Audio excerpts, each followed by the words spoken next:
BBA, BCA, BCom computer కోర్సులో 100% placement లభించే ఏకైక డిగ్రీ కాలేజ్ కూకట్పల్లిలోని i3 డిగ్రీ కాలేజ్ 83672152. నమస్తే రమగారు. నమస్తే జయ.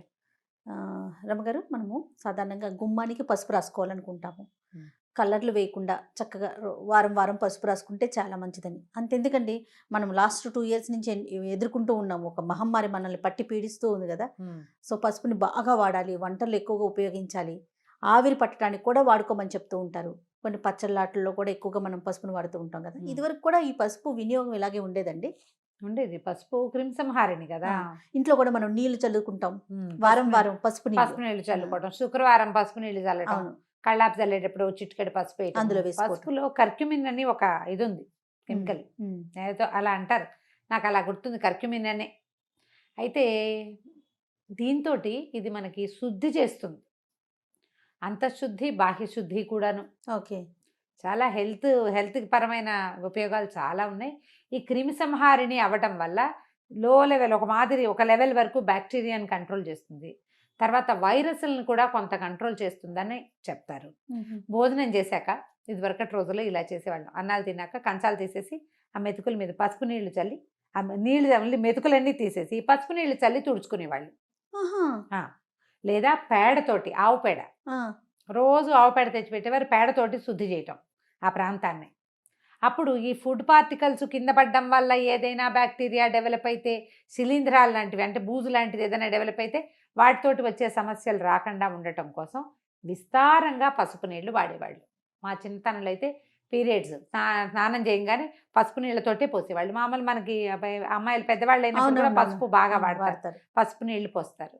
దానివల్ల ఏంటంటే బ్యాక్టీరియల్ ఎఫెక్ట్స్ ఏవి లేకుండా ఉంటాయి. కొన్ని ప్రాంతాల్లో మొదటిసారి మెచ్యూర్ అయినప్పుడు పసుపు ఉండలు కూడా మింగిస్తారని విన్నాను. పసుపు ఉండ మింగిస్తారు, అదే చెప్పబోతున్నా. మాకు ఇప్పటికీ కూడా మా ఇళ్లలో ఆ పద్ధతి ఉంది. 4th డే, 4వ రోజున అంత చిన్న ముద్దలు, 2 పసుపు ముద్దలు మింగేసి నీళ్లు తాగిస్తారు. పసుపు నీళ్ళు పోసి చిన్న ఉండ చేస్తారు, మింగేసి నీళ్ళు తాగిస్తే పొట్ట శుద్ధి అయిపోతుంది. లోపల ఏదైనా చిన్న ఇబ్బందికరమైన వ్యవహారాలు ఉంటే అవి సెట్ అవుతాయని, ఓవర్గా ఉంటే తగ్గుతుందని, అవ్వకపోతే సరి చేస్తుందని, లోపల శుద్ధి చేస్తుందని, ఆ లోపలికి వెళ్ళిన తర్వాత ఆ ఉన్న సమస్యని అది తీరుస్తుందని. పీరియడ్స్ అప్పుడు విస్తారంగా వాడతారు పసుపు. తర్వాత ఈ ఇంట్లో అన్ని మూలల కాస్త ఈ శుక్రవారాలు అవి ఇప్పుడు కొంచెం శుద్ధి చేసుకోవటం, ఎవరైనా మరణించిన ఇళ్లలో పసుపుతోటి శుద్ధి చేసుకోవటం, అమ్మాయిలు పెద్దవాళ్ళు అయినప్పుడు ఈ పురిటికి డెలివరీ అయిన తర్వాత అప్పుడు కూడా పసుపు వాడతాం. ఈ పసుపు అనేది మరి ఎన్ని వేల సంవత్సరాల నుంచి మన జీవితాల్లో ఉందో. సంస్కృత కావ్యాల్లో పసుపు గురించి బోల్డ్ చోట్ల కనపడుతుంది. అవునా? కావ్యాల్లో ఉందంటే, కావ్యాలంటే కాళిదాసు రాసిన కావ్యం 7వ శతాబ్దం నుంచి ఉంది కదా. మరి అప్పటి నుంచి వాడుతున్నామనేగా చెప్పాలి. అవును, అప్పటి నుంచి వాడుతున్నట్టే కదా. ఇంకా 1వ శతాబ్దంలో ఉన్న దేవాలయాలు, అప్పుడు 2వ శతాబ్దంలో కట్టిన దేవాలయాల్లో కూడా అమ్మవారికి పసుపు సమర్పించడం అనేది విధానాలు ఉండేవి. అప్పటి నుంచి ఉంది, ఇన్ని సంవత్సరాల నుంచి వాడుతూనే ఉన్నాం. దాంట్లో ఉన్న ఔషధ గుణం మనం తెలుసుకున్నాక ఆయుర్వేద శాస్త్రరీత్యా వైద్యానికి చాలా ఉపయోగపడుతుంది. కాబట్టి పసుపుని మన రెగ్యులర్ వంటల్లో, ఇళ్ళు వాకిళ్ళు శుభ్రం చేసుకోవటాల్లో, బట్టలు శుభ్రం చేసుకోవటానికి, శరీరం శుభ్రం చేసుకునేటప్పుడు నలుగులోకి కొంచెం పసుపు వేసుకోవటం, ఇవి అలవాటు చేసేసారు. ఇది పైగా మనకి పసుపు పవిత్రమైన దినుసుల్లో ఒకటి. అవును, అమ్మవారికి పసుపు కుంకుమ సమర్పిస్తాం. పసుపు స్త్రీలకి అత్యంత అవసరమైనది. ఇది వరకు నీళ్లలో తిరిగేవాళ్ళు, బాగా తడిలో తిరిగి పని చేయాల్సి వచ్చేది, నీళ్లు తెచ్చుకునేవాళ్ళు, కాళ్ళు పాడైపోతుండేవి. ఎప్పుడు పసుపు రాసుకోవటం, వాకిళ్ళకి రోజు వాకిలి గుమ్మానికి పసుపు రాసి బొట్టెట్టి ముగ్గేసి బొట్టు పెట్టడం, పాదాలకు పసుపు రాసుకోవటం, ఒక చిటికెడు పసుపు ముఖానికి రాసుకోవటం ఎవ్రీడే. ఆ తర్వాత ఇప్పుడు మనం ఈ డూష్లు అవి చాలా వచ్చినాయి కదా, వాష్లు అంటే మన ప్రైవేట్ పార్ట్స్ వాష్ చేయాలి, అది పసుపుతోటి వాష్ చేయించేవాళ్ళు ఇదివరకు, పసుపు నీళ్లతోటి. మనకు చాలా కనపడుతున్నాయి అడ్వర్టైజ్మెంట్స్ కూడా. మనం దీన్ని వాడుకోవచ్చు పసుపుని. అయితే ఈ పసుపుని కొని ప్యాకెట్లలో ఉన్నది కాకుండా మనం పసుపు కొమ్ములు తెచ్చుకుని చక్కగా కొట్టి 2 దెబ్బలు కొట్టేస్తే పగులుతాయి. మంచిగా ఎండబెడితే బాగా చక్కటి మంచి రంగున్న పసుపు వస్తుంది.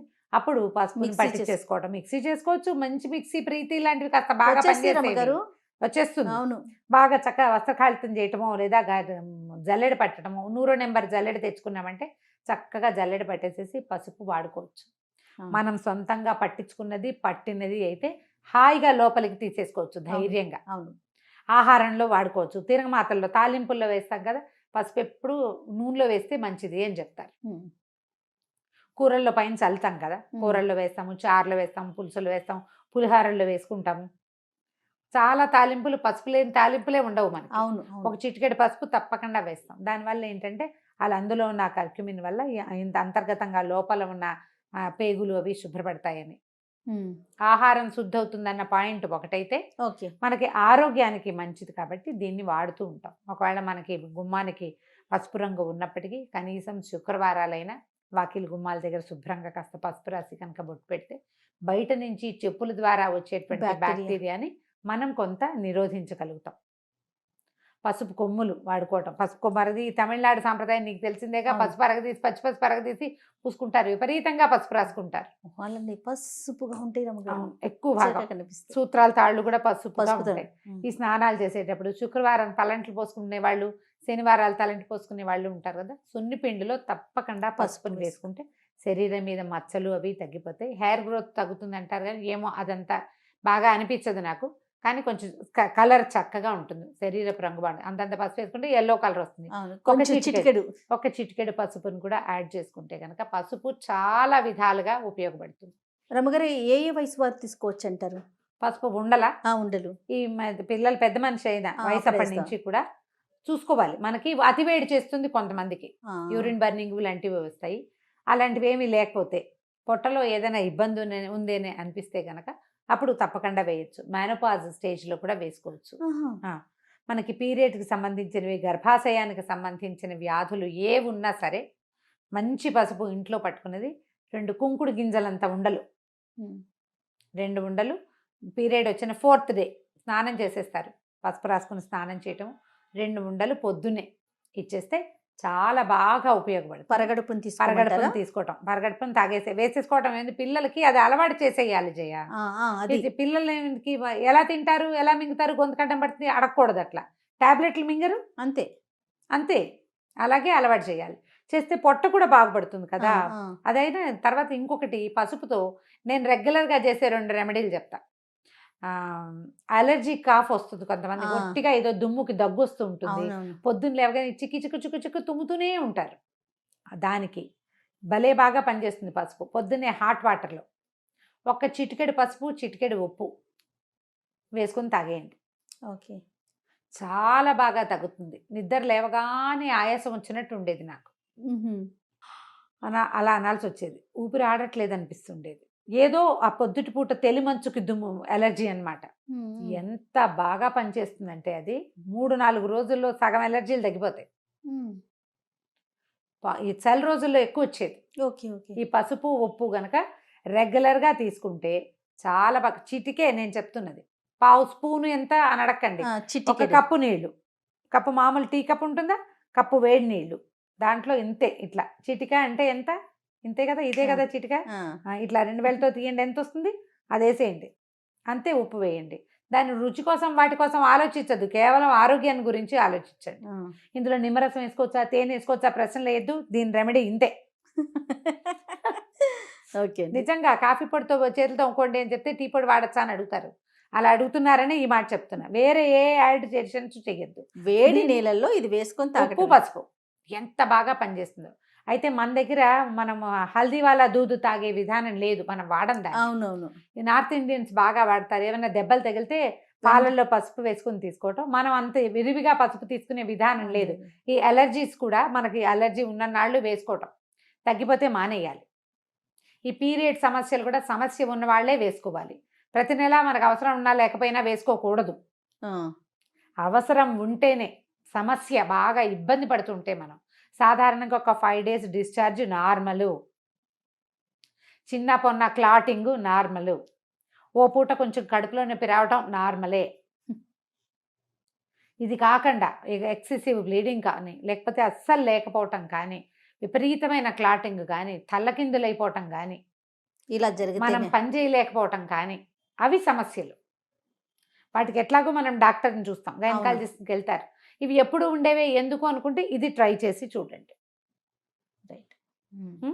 ఇలా కనుక చేస్తే సరిపోతుంది. పసుపుని ఇంకో రకంగా పుళ్ళు, దెబ్బలు తగిలితే చిన్న కట్స్, వూండ్స్, కత్తిగాట్లు, వాటన్నిటికి చాకులతోటి కోసుకుంటూ ఉంటాం. చక్కగా పసుపు పెట్టేసేయటం. వేళ్ళ దగ్గర ఇక్కడంతా పాడైపోతుంది, కాళ్ళకి పసుపు రాసుకోవటం. అలాగే ఈ చేతి వేళ్ళ దగ్గర ఈ పార్ట్లో అప్పుడప్పుడు మనకి వర్షాకాలం వస్తుంటాయి, ఇక్కడ కూడా కొంచెం పసుపు కొబ్బరి నూనె రంగరించి రాత్రిపూట కనుక గోళ్ళ చుట్టూతా ఇలా పెట్టేసుకుంటే దుప్పట్లు కొంచెం తెల్ల దుప్పట్లు కాకుండా చూసుకోండి. కాసేపటికి ఎండుతుంది, కొద్దిగా డ్రైగా అవుతుంది, అలా ఉంచుకోండి. తొందరగా మానుబెట్టిపోతాయి. పాదాలకి పసుపు రాసుకోవటం ఒకటి మంచి హ్యాబిట్. శుభ్రంగా ఉంటాయి, గోళ్ళు అవి పాడు కాకుండా ఉంటుంది. ఇక వెనకాలన్న ఫంగస్ అవి ఏమి చేరకుండా, నానిపోవటం వల్ల వచ్చే సమస్య రాకుండా ఉంటుంది. పాతకాలం పద్ధతులన్నీ కూడా మన ఆరోగ్యానికి మేలు చేకూర్చేవి. అవును. అందులో పిచ్చితనము, తెలివి తక్కువతనము, వెనకబాటుతనము ఏం లేదు. అన్నీ ముందుకి తీసుకెళ్లేవేమన్నీ. Yes. అవి సరిగ్గా అర్థం చేసుకుని ఆచరించాలంతే. తప్పకుండా అండి. నమస్తే. నమస్తే.